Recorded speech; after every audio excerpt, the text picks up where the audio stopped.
Reading through the Bible in 1 year. December 8th, 2nd Chronicles chapter 8, 3rd John, Habakkuk chapter 3, and Luke 22. And now it came about at the end of 20 years in which, at the end of the 20 years in which Solomon had built the house of the Lord and his own house, that he built the cities of Huram, or rather, he built the cities which Huram had given to him, and settled the sons of Israel there. Then Solomon went to Hamath Zobah and captured it.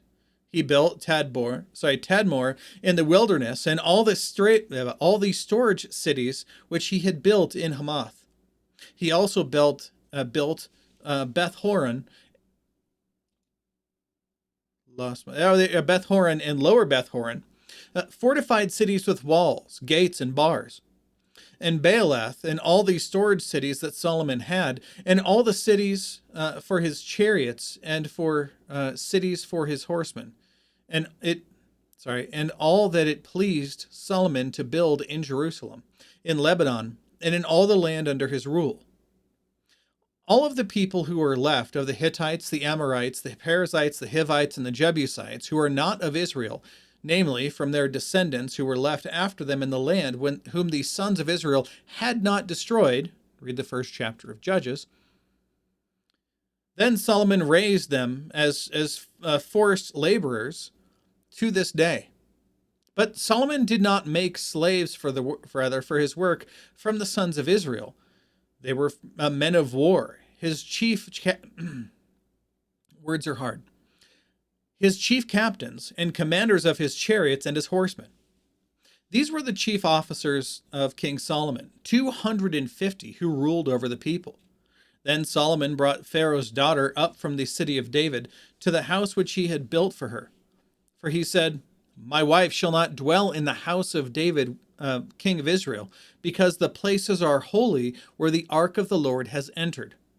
Then Solomon offered burnt offerings to the Lord on the altar of the Lord, which he had built before the porch, and did so according to the daily rule, offering them up according to the commandment of Moses for the Sabbaths, the new moons, and the 3 annual feasts, the feast of unleavened bread, the feast of weeks, and the feast of booths.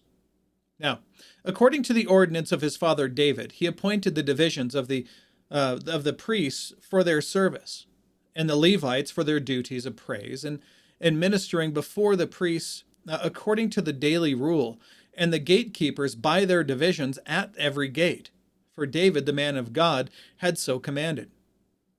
And they did not depart from the commandment of the king to the priests and Levites in any manner, or according to the or concerning the storehouses. Thus all the work of Solomon was carried out, from the day of the foundation of the house of the Lord until it was finished. So the house of the Lord was completed. Then Solomon went to Ezion-Geber and to Elath on the seashore in the land of Edom. And Huram, by his servants, sent him ships and servants who knew the sea. And they went with Solomon's servants to Ophir, and took from there 450 talents of gold and brought them to King Solomon. And that is all of the notes in there. Let's move on to 3rd John.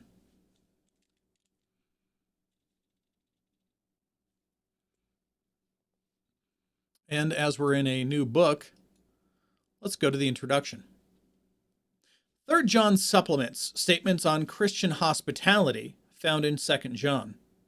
It applauds a Christian named Gaius for living out the teachings of the apostles. He had welcomed traveling Christian missionaries into his home, while condemning Diotrephes, a selfish church leader who had not only refused to help these itinerant godly teachers, but also had slandered and opposed those who disagreed with him. This book demonstrates that pride can divide Christians if they are not living by God's word. To avoid the dual dangers of false teaching and divination within the church, believers should practice the dual virtues of love and discernment. The letter was probably written by the Apostle John in the late 1st century AD. Let's begin. The elder, to the beloved Gaius, whom I love in truth. Beloved, I pray that in all respects you may prosper and be in good health, just as your soul prospers. For I was very glad when brethren came and testified to your truth, that is, how you are walking in the truth. I have no greater joy than this, to hear of my children walking in the truth. Beloved, you are acting faithfully in whatever you accomplish for the brethren, and especially when they are strangers, and they have testified to your love before the church. You will do well to send them on their way in a manner worthy of God. Therefore, for they went out for the sake of the name, accepting nothing from the Gentiles. Therefore, we ought to support such men, so that we may be fellow workers with the truth. I wrote something to the church, but Diotrephes, who loves to be first among them, does not accept what we say. For this reason, if I come, I will call attention to his deeds, which he does, unjustly accusing us with wicked words, and not satisfied with this.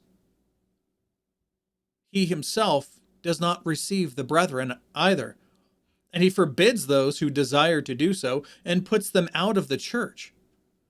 Beloved, do not imitate what is evil, but what is good. The one who does good is of God. The one who does evil has not seen God. Demetrius has received a good testimony from everyone, and from the truth itself, and we add our testimony. And you know that our testimony is true. I had many things to write to you, but I am not willing to write them to you with pen and ink. But I hope to see you shortly, and we will speak face to face. Peace be to you. The friends greet you. Greet the friends by name. Now let's go on to Habakkuk chapter 3.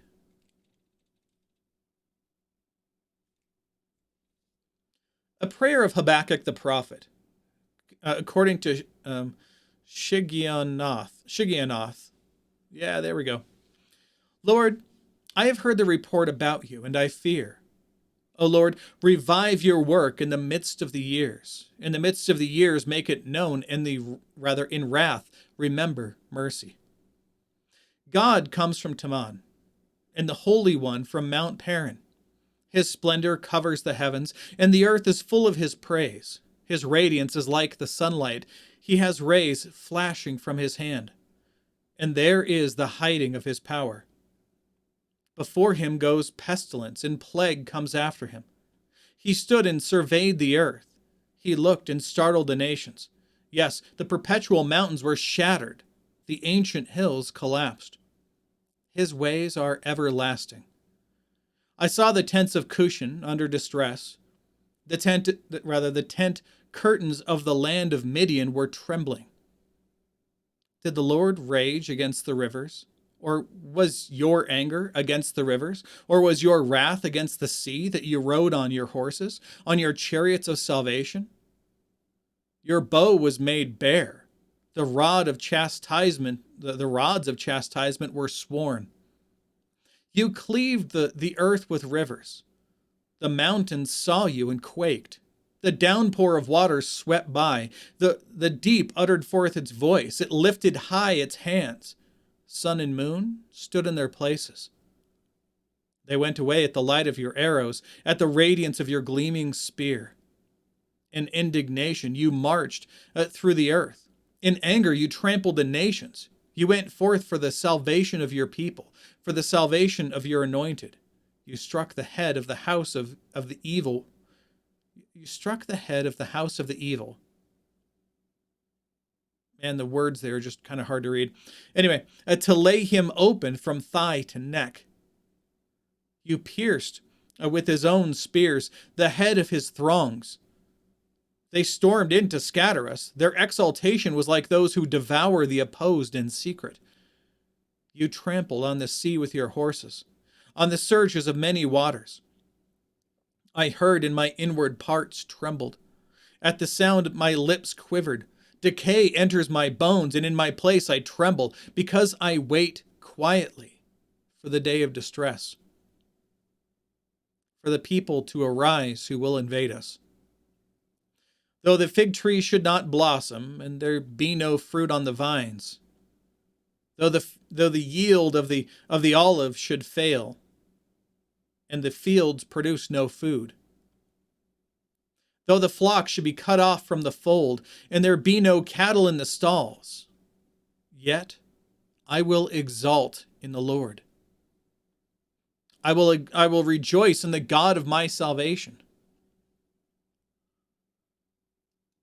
The Lord God is my strength. He has made my feet like a hind's feet, and makes me walk on my high places. For the choir director on my stringed instruments. That's an instruction for how it's to be sung. All right, let's go on to Luke 22.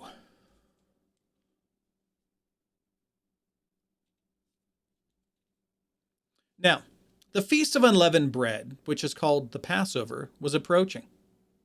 The chief priests and the scribes were seeking how they might put Jesus to death, for they were afraid of the people, because the people all held him to be a prophet.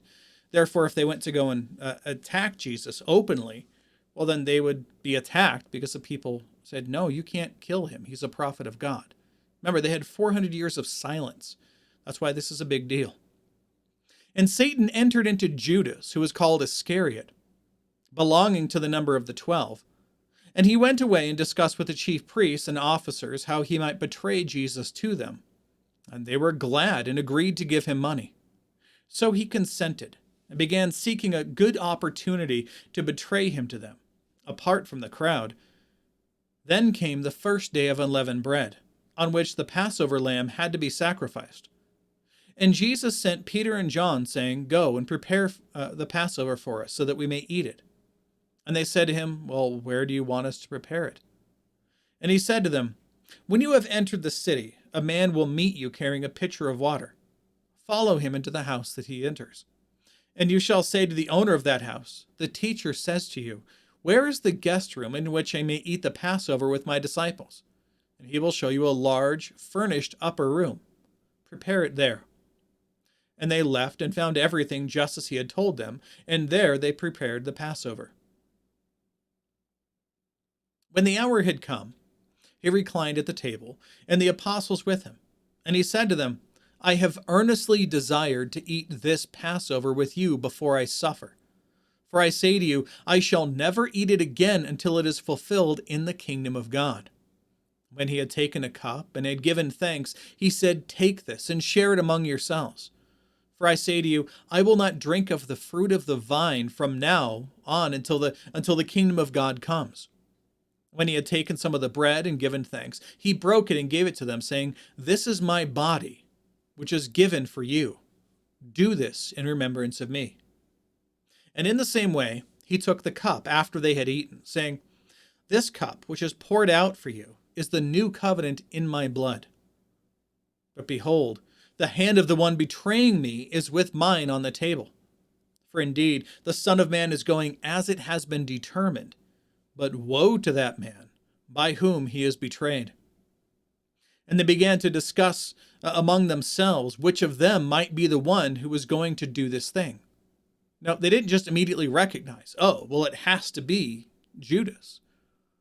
Again, I've mentioned before, but this needs to be repeated. This is the heart of a true Christian, where you recognize that there is deep sin within you. Absolutely, positively, you could be the one to deny Jesus. And so that's what they were afraid of. That's what they're recognizing, that their own sin that they have internally might be the sin that would, the sin of rebelling against Jesus. They don't know who's going to do it, but Jesus does, and he was speaking to Judas.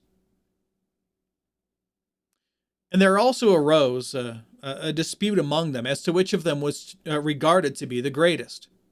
This is again going back to that whole thing we talked about before, where they're expecting when Jesus' kingdom comes, because they're like, oh, cool, it's going to happen soon.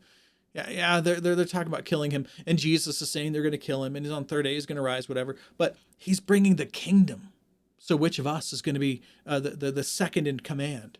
That's what they're concerned about. So Jesus said to them, the kings of the Gentiles lord it over them, and those who have authority over them are called benefactors. But it is not this way with you. But the one who is greatest among you must become like the youngest, and the leader must become like the servant. For who is greater, the one who reclines at the table or the one who serves? Is it not the one who reclines at the table? But I am among you, which they know Jesus is greater than all of them. He is among them as a servant. You are those who have stood by me in my trials, just as my Father has granted me a kingdom. I grant you that you may eat and drink at my table in the kingdom, in my kingdom, and you will sit on thrones judging the 12 tribes of Israel. Again, that's what they wanted to hear, that they were going to get a special authority because they had stayed with Jesus. Simon, Simon, behold, Satan has demanded permission to sift you like wheat. What do we learn from this? Satan has no power except that which God grants him to use. Think that through. But I have prayed for you, that your faith may not fail, and you, when once you have turned again, repented, strengthen your brothers. But he said to him, Lord, with you I am ready to go both to prison and to death.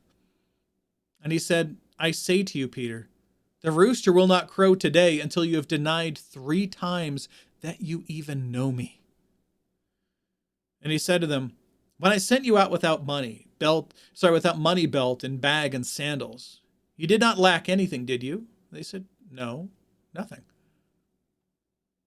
Then he said to them, but now whoever has a money belt is to take it along, likewise also a bag. And whoever has no sword is to sell his coat and buy one. This is a defensive weapon. Now, you could use it to assault people, sure, but the point is that the people should be able to defend themselves should it come to that.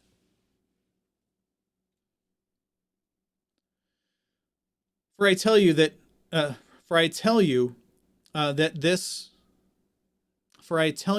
this which is written must be fulfilled in me. And he was numbered with transgressors. For that which refers to me has its fulfillment. They said, look, here are 2 swords. And he said to them, it is enough. Not that them carrying swords makes them a transgressor. He's just saying, look, they're going to come and arrest me. They're going to call me a sinner. They're going to call all of you sinners because you're related to me. And because of that, they will come after you. You need to be able to defend yourself. That's what he was saying. And he came out and proceeded, as was his custom, to the Mount of Olives, to the mount called Olivet. And the disciples also followed him. When he arrived at the place, he said to them, pray that you may not enter into temptation. And he withdrew from them about a stone's throw. And he knelt down and began to pray, saying, Father, if you are willing, again, following the command of the God, following the command of the Father, saying that if God will allow him to have this pass by him so that he doesn't have to suffer, he would much prefer that. But even then, he's still willing to go through with it. That's why he says, Father, if you are willing, remove this cup from me, yet not my will, but yours be done. Even if it means his torture, even if it means his death, he would prefer that God's will be done instead of his own. Now an angel from heaven appeared to him, strengthening him. And being in agony, he was praying very fervently, and his sweat became like great drops of blood falling down upon the ground. Now, I've had a lot of people who tell me, oh, well, this is I forget the name of it, but there's like a special thing where if you're under certain stress, your body, your blood vessels can burst, and you're sweating, and the blood gets mixed in with it, and that's not what it's saying here. if you've ever been cut deeply, I've been cut deeply. And when it drips on the ground, it's not like these little tiny drips. They're the massive drips, and they come down. And also, if you've ever lived in the South and you've gone outside at all for any time whatsoever and done anything that sounds like work, you would also sweat these big, massive drops. What they're saying is that Jesus, because of the stress that was upon him, was sweating like these great drops of blood. That's how much he was sweating because of this, how much distress he was under. It's not saying that he was actually sweating literal drops of blood. Not sweat mingled with blood, none of those things. He had not yet begun to bleed. All right. This is something that they would understand. This is something that somebody who works outside or works hard for a living would understand. Those big, massive drops of sweat. You understand exactly what's being said here. All right. When he arose from prayer, he came to the disciples and found them sleeping from sorrow, and said to them, "Why are you sleeping? Get up and pray that you may not enter into temptation." While he was still speaking, behold, a crowd came. And the one called Judas, one of the 12, was preceding them. And he approached Jesus to kiss him. But Jesus said to him, "Judas, are you betraying the Son of Man with a kiss?" When those who were around him saw what was going to happen, they said, "Lord, shall we strike with the sword?" And one of them struck the slave of the high priest and cut off his right ear. But Jesus answered and said, "Stop, no more of this." And he touched his ear and healed him. Again, he's not excoriating. We know that it was Peter who did this. He's not excoriating Peter for defending himself, but he's saying this thing has to take place. They have to arrest me. Do you remember me telling you about this whole time? We've been talking about it for weeks.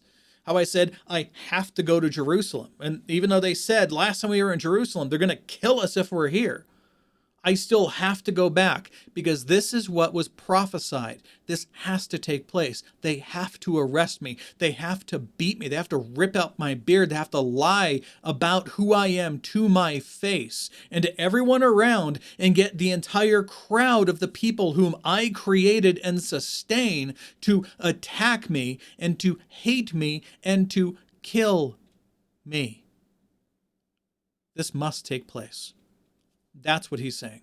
He's not saying don't defend yourself. He's saying this has to happen. And Jesus touched his ear and healed him. Then Jesus said to the chief priests and the officers of the temple and the elders who had come up against him, "Have you come out with swords and clubs as you would against a robber? While I was with you daily in the temple, you did not lay your hands on me." He's clearly marking out the fact that they were afraid of the people. He's like, why are you doing this now? Why not do it during the day? Huh? But he knew. So that's why he finishes, "But this hour and the power of darkness are yours," because they're doing it in secret. Having arrested him, they led him away and brought him to the house of the high priest, Caiaphas. But Peter was following at a distance. And after they had kindled a fire in the middle of the courtyard and had sat down together, Peter was sitting among them. And a servant girl, seeing him as he sat in the firelight and looking at him intently, that had to be weird, said, this man was with him too. But Peter denied it, saying, "Woman, I do not know the man." A little later, another saw him and said, You are one of them too." But Peter said, "Man, I am not." And about an hour after that had passed, and another man began to insist, saying, "Certainly this man is also with him, for he is a Galilean." He knew this because of his accent and the way that he spoke. But Peter said, "Man, I do not know what you are talking about." And immediately, while he was still speaking, a rooster crowed. And the Lord turned and looked at Peter, and Peter remembered the word of the Lord, how he had told him, "Before a rooster crows today, you will deny 3 times that you know me." And he went out and wept bitterly. And now the men who were holding Jesus in custody were mocking him and beating him. And they blindfolded him and were asking him to say, "Prophesy, who is the one who hit you?" And they were saying many other things against him, blaspheming. When it was day, the council of elders of the people assembled, both chief priests and scribes, and they led him away to their council chamber, saying, "If you are the Christ, tell us." But he said to them, "If I tell you, you will not believe. And if I ask a question, you will not answer. But from now on, the Son of Man will be seated at the right hand of God, or the right hand of the power of God." And they all said, "Are you the Son of God then?" And he said to them, "Yes, I am." Again, that I am, that's an ego eimi. That's an I am statement of God, something that only God can say. This is the same thing that God the Father said to Moses from the burning bush. When they ask you who sent you, say that ego eimi, say that I am has sent you. Of course, he said it in Hebrew. He didn't say it in Greek. But then they said, "Well, what further need of testimony do we need?" Because they were trying to get people together who were lying about him. We read this in the other Gospels. They're trying to find people who would lie about Jesus. And even in their testimony, they couldn't match up what they were saying. So they were having trouble with this. So Jesus had their back. He just told them the truth. And that was enough. What further do we have of testimony? For we have heard it ourselves from his own mouth. That's all I needed. All right, that is all we have for today. God willing, we'll be back tomorrow. Behold, the word of the Lord.